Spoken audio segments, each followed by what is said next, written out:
Ito, mabilis ang pagkain.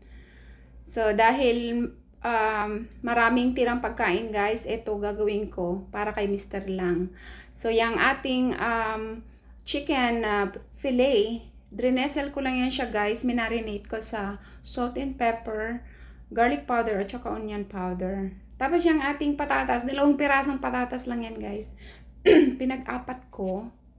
Tapos, drinesel ko lang din ng salt and pepper. Pinagsabay ko na para hindi sayang ang ating kuryente. Yan. O, ayan na. I-golden brown nyo lang guys. Takpan-takpan nyo para maluto yung loob ng chicken, pati na rin yung ating patatas. Ayan, ready na. Ganun lang kadali pag nagugutom kayo. Ayan, ganyan lang kasimpleng pagkain. Mabubusog na kayo niyan. Thank you guys. Bye. God bless.